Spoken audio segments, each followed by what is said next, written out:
Daily. Taste the Daily. Namakkal மாவட்டம் பள்ளிப்பாளையம் வீட்டு வசதி வாரிய குடியிருப்பில் கணவரை பிரிந்து தனியாக வசித்து வரும் பெண்ணை மிரட்டி 14 சவரன் தங்க நகை மற்றும் பணத்தை கொள்ளையடித்துவிட்டு தப்ப முயன்ற 2 இளைஞர்கள் மற்றும் திட்டம் தீட்டிக் கொடுத்த 2 பெண்கள் என 4 பேரை போலீசார் கைது செய்துள்ளனர். இதுகுறித்த கூடுதல் தகவல்களோடு இணைகிறார் செய்தியாளர் தங்கமணி. அவரிடம் பேசலாம். வணக்கம் தங்கமணி, இந்த துணிகர சம்பவம் எப்போது நடந்தது? விவரம்.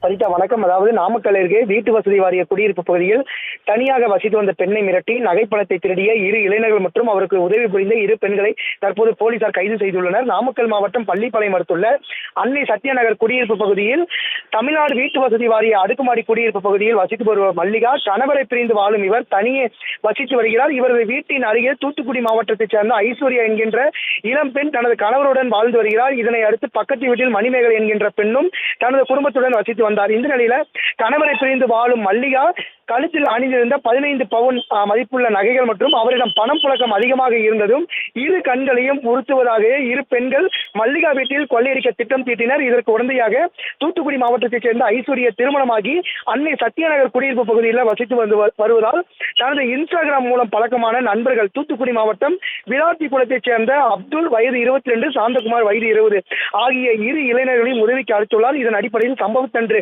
நேற்றைய தினம் அன்னை சத்யநகர் பேருந்து நிறுத்த பகுதியில் அருகே இளம்பெண் மல்லிகா வசிக்கும் வீட்டின் முகவரியை இளைஞரிடம் தெரிவித்து திட்டத்தை தெரிவித்துள்ளனர். அவர்கள் அங்கிருந்து நகர்ந்து சென்று இது குறித்து காட்சிகள், அதாவது இவர்கள் 2 இளைஞர்களும் சென்று அந்த தனியாக இருந்த மல்லிகா வீட்டில் சென்று அந்த மல்லிகா அணிந்திருந்த நகையும் அதே சமயத்தில் வீட்டில் இருந்த அந்த 37,000 ரூபாய் பணத்தை எடுத்துள்ளனர். மேலும் சமையல் செய்வதற்காக அடுப்பில் கொதித்துக் கொண்டிருந்த சுடுநீரை எடுத்து இளைஞர்கள் இருவரும் மல்லிகா மேல் வீசியுள்ளனர். இதில் பலத்த காயமடைந்த மல்லிகா அரசு மருத்துவமனையில் அனுமதிக்கப்பட்டிருந்தனர். மேலும் அதிகமாக சத்தம் கேட்டிருக்கின்றது என அக்கம் பக்கத்தினர் அந்த வீட்டிற்கு சென்ற பொழுது அங்கு 2 இளைஞர்கள் ஓட்டம் பிடித்தனர். உடனடியாக 2 இளைஞர்களையும் பிடித்து சரமாரியாக அடித்து காவல்துறையிடம் ஒப்படைத்தனர். காவல்துறையின் விசாரணையில் தான் அருகில் இருந்த 2 பெண்கள் திட்டம் தீட்டி கொடுத்ததாகவும் தாங்கள் இன்ஸ்டாகிராமில் பழகி வந்ததாக குறிப்பிட்டுள்ளனர்.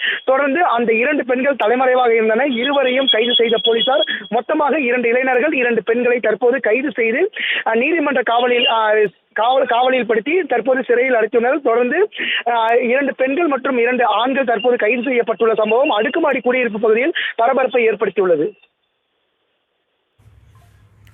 விவரங்களுக்கு நன்றி தங்கமணி.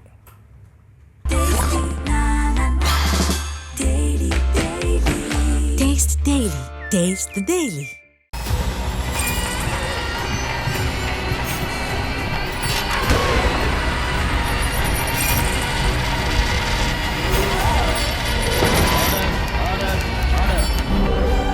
நிகழ்தகவு குற்றங்களின் மறுபரிமாணம். நாள்தோறும் இரவு 10 மணிக்கு இணைந்திருங்கள் நமது நியூஸ் தமிழ் தொலைக்காட்சியோடு.